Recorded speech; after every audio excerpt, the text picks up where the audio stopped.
Hello दोस्तों, स्वागत है आपका हमारे यूट्यूब चैनल सम्राट एजुकेशन में। दोस्तों, आज की इस वीडियो में आप लोगों को 3 से 4 मोस्ट इंपॉर्टेंट क्वेश्चन लेकर आया हूं दोस्तों, स्टैटिस्टिकल मेथड का।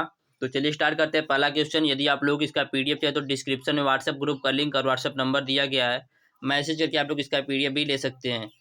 दोस्तों, पहला क्वेश्चन मैंने लिया है, सांख्यिकी शब्द का अर्थ समझाइए।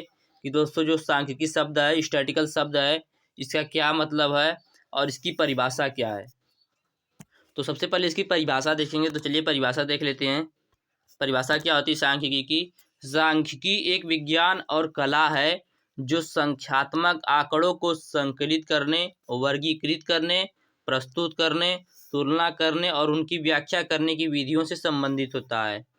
जो सांख्यिकी होती है वह एक विज्ञान और कला होती है जो संख्यात्मक आंकड़ों को संकलित करने, उसको वर्गीकृत करने, उसको प्रस्तुत करने और उसको उसकी तुलना करने, उसकी व्याख्या करने आदि की विधियों से संबंधित होता है। तो दोस्तों, ये हो गया सांख्यिकी की परिभाषा।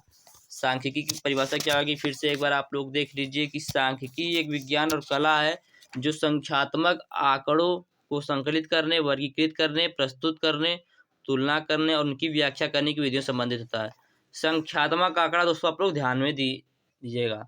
एक परिभाषा और है दोस्तों, सांख्यिकी अनुमानों और संभावितों का विज्ञान कर सकते हैं। दोस्तों, जो सांख्यिकी होता है इसे अनुमानों और संभावितों का विज्ञान कर सकते हैं। सांख्यिकी शब्द का तीन भिन्न जो दोस्तों सांख्यिकी शब्द स्टैटिक्स, इसे 3 भिन्न अर्थों में प्रयुक्त होता है। पहला दोस्तों है यह पहला जब यह बहुवचन में प्रयुक्त होता है।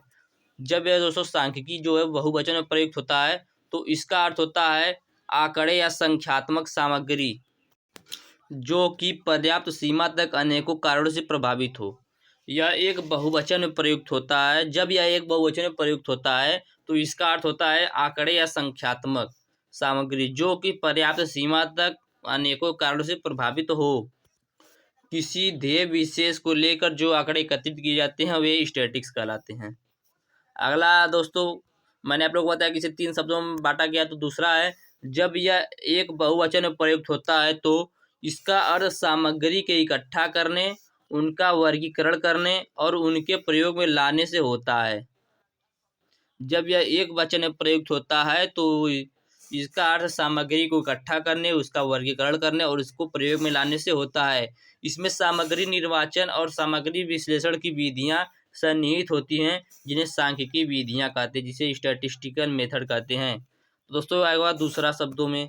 अगला देखते हैं दोस्तों, मैंने आप लोगों को 3 बताया था। तो तीसरा है, सांख्यिकी के सिद्धांत या केवल सांख्यिकी का अर्थ उस विद्या से है जो सब प्रकार की सांख्यिकी विधियों की जानकारी कराती है।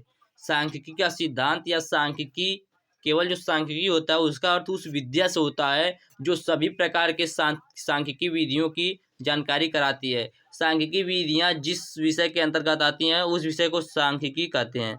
सांख्यिकी की विधियां जिस विषय के अंतर्गत आती हैं, स्टैटिस्टिकल मेथड जिस विषय के अंतर्गत आता है उसी को क्या कहते हैं दोस्तों, स्टैटिस्टिक्स कहते हैं। तो दोस्तों, उम्मीद करते हैं आप लोगों को पहला क्वेश्चन समझ में आ गया होगा। दूसरा क्वेश्चन देखते हैं, सांख्यिकी का उद्देश्य क्या है। दोस्तों, इसके 3 मुख्य उद्देश्य होते हैं। मैंने ये सब आप लोगों को बता दिया, लेकिन आप लोगों को मैं क्वेश्चन बना के बता रहा हूँ और लगातार एग्जाम में पूछा भी गया इसी प्रकार से क्वेश्चन बना के। तो इस सांख्यिकी मुख्य 3 विधियां हैं, सॉरी 3 उद्देश्य हैं। कौन कौन से देखते हैं। पहला है समष्टि का अध्ययन, द टू स्टडी या पॉपुलेशन। सांख्यिकी का उद्देश्य प्रतिदर्श इकाइयों के गुणों के अध्ययन द्वारा संपूर्ण समष्टि की इकाइयों के गुणों का अनुमान लगाना होता है। सांख्यिकी का उद्देश्य क्या होता है, प्रतिदर्श इकाइयों के गुणों के अध्ययन द्वारा समष्टि के इकाइयों के गुणों का अनुमान लगाना। जैसे पूरे खेत में गेहूं की प्रति बाली में दानों की संख्या के आधार पर उस खेत से लिए गए 10-20 पौधे के प्रतिदर्श से लगाए जाते हैं। जैसे दोस्तों यहाँ पे एग्जाम्पल भी मैंने ले लिया, जैसे पूरे खेत में दोस्तों गेहूं की 10 से 15 बाली हम लोगों ने ले लिया दोस्तों, उसकी संख्या के आधार पर खेत में 10 से 20 पौधे के प्रतिदर्श निकाल लेते हैं। आगे देखते हैं दोस्तों, दूसरा पॉइंट है विचरण तथा इसके कारणों का अध्ययन करना, to study of variation and its causes. विचरण प्रकृति का नियम है। सांख्यिकी का दूसरा उद्देश्य समष्टि की इकाइयों में विद्यमान विचरण एवं उसके कारणों का अध्ययन करना होता है। विचरण प्रकृति का नियम होता है। सांख्यिकी का दूसरा उद्देश्य होता है समष्टि की इकाइयों में विद्यमान विचरण का एवं उसके कारणों का अध्ययन करना।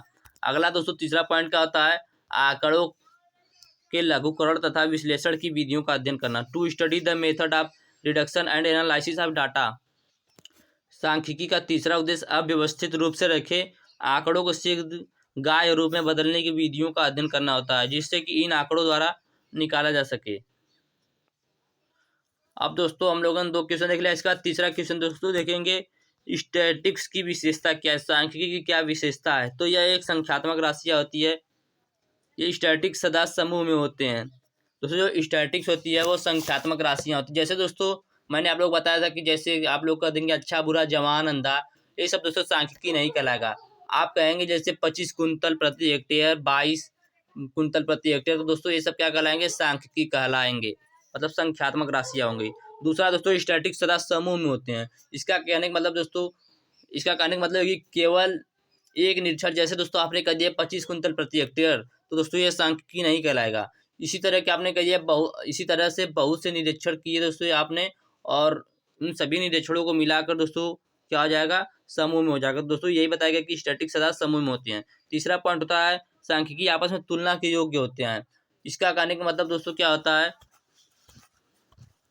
जैसे दोस्तों औसत भार निकालने के लिए एक ही कक्षा के छात्र का भार होना चाहिए, या नहीं कि एक कक्षा के 5 छात्र का भार ले तो दूसरा इंटरमीडिएट के छात्र का भार ले और तीसरा BA के छात्र का भार ले। इसी तरह दोस्तों एकत्रित किए हुए छात्र के भार सांख्यिकी नहीं कहलाएंगे जब तक कि किसी विशेष प्रयोजन से न एकत्रित किए जाएं। दोस्तों 3 पॉइंट हो गया। अगला पॉइंट देखते हैं, सांख्यिकी किसी विषय विशेष से संबंधित होता है। अगला पॉइंट है सांख्यिकी विशेष सीमा तक अनेक कारणों से प्रभावित होता है। अगला पॉइंट दोस्तों, सांख्यिकी का एकत्रीकरण परिशुद्धता के आधार पर किया जाना चाहिए। जो सांख्यिकी है इसका एकत्रीकरण परिशुद्धता के आधार पर किया जाना चाहिए। दोस्तों मैं आप लोगों को 2-3 क्वेश्चन और बताऊंगा लेक्चर के माध्यम से, तो सुनिएगा। पहला क्वेश्चन, माध्यिका क्या होता है, मीडियन क्या होता है।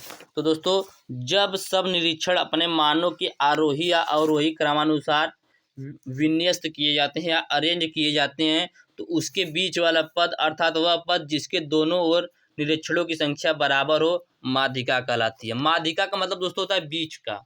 तो मीडियन क्या हो गया, जब जैसे दोस्तों आपको दे दिया गया 5, 6, 9, 12, 13, 15, 19, दोस्तों बोलिए इसमें से माध्यिका निकालना है। तो दोस्तों इसको सबसे पहले आप क्या करेंगे, इसको आप आरोही या अवरोही क्रमानुसार व्यवस्थित करेंगे। तो दोस्तों यही बताया गया कि जब सब निरीक्षण अपने मानों के आरोही या अवरोही क्रमानुसार विन्यस्त किए जाते हैं, तो उसमें बीच वाला जो पद होता है अर्थात वह पद जिसके दोनों निरीक्षणों की संख्या बराबर होती है, माध्यिका कहलाता है। मीडियन नंबर बराबर होता है दोस्तों, मीडियन नंबर या माध्यिका बराबर होता है n+1/2, n+1/2। अब दोस्तों बहुलक क्या होता है, बहुलक दोस्तों अंग्रेजी में कहते हैं मोड। तो दोस्तों बहुलक क्या होता है, यह चर राशि का वह मान होता है जिसका सबसे अधिक पुनरावर्तन होता है अथवा जिसकी बारंबारता सबसे अधिक हो। इसके अतिरिक्त यदि कुल समष्टि से कई प्रतिदर्श चयन किए जाएं तो उन सभी में जो महत्वपूर्ण मान बार बार आता है वही बहुलक कहलाता है। दोस्तों इसमें बताया गया कि जो मान बार बार आएगा वही बहुलक कहलाएगा। तो दोस्तों ये हो गया आपका बहुलक, और माध्यिका भी मैंने बता दिया। अब एक क्वेश्चन आप लोगों को और बताते हैं। तो बहुत इंपॉर्टेंट क्वेश्चन है, एग्जाम बार बार पूछता है कि प्रायिकता योग के नियम का उल्लेख कीजिए या प्रायिकता योग का नियम लिखिए। तो यह नियम परस्पर अपवर्जी घटनाओं के लिए होता है, जो इस प्रकार से होते हैं। जैसे दोस्तों कैसी होते हैं, यदि कोई घटना 2 या 2 से अधिक प्रकार से घट सकती है जो परस्पर अपवर्जी है। अपवर्जी का मतलब दोस्तों म्यूचुअली एक्सक्लूसिव।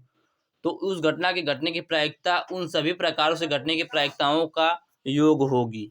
तो दोस्तों क्या होता है कि यदि कोई घटना, जैसे दोस्तों आप लिख रहे हैं कापी पे, तो दोस्तों आप नीली पेन से भी लिख सकते हैं और काली पेन से लिख सकते हैं। तो दोस्तों ये समझ लीजिए आपकी 2 घटना हो गई।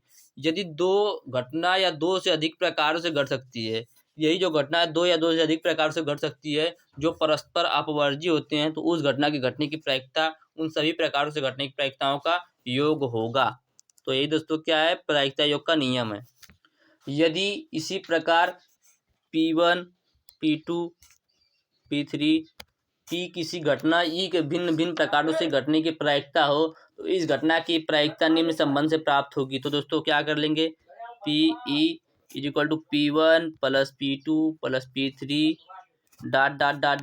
P। दोस्तों इस नियम को क्या कहते हैं? लैपलेस का द्वितीय सिद्धांत कहते हैं। इस नियम को लैपलेस का द्वितीय सिद्धांत भी कहते हैं। तो दोस्तों एग्जाम पूछ सकता है कि लैपलेस का द्वितीय सिद्धांत क्या है, तो आप लोग इसी नियम को लिख दीजिएगा। तो उम्मीद करते हैं आप लोगों को वीडियो अच्छा लगा होगा। वीडियो अच्छा लगा तो वीडियो को लाइक कर दीजिएगा और चैनल को सब्सक्राइब कर दीजिएगा। और इसका पीडीएफ चाहे तो डिस्क्रिप्शन में व्हाट्सएप ग्रुप का लिंक और व्हाट्सएप नंबर दिया गया है, मैसेज करके आप लोग इसका पीडीएफ भी ले सकते हैं। धन्यवाद। जय हिंद।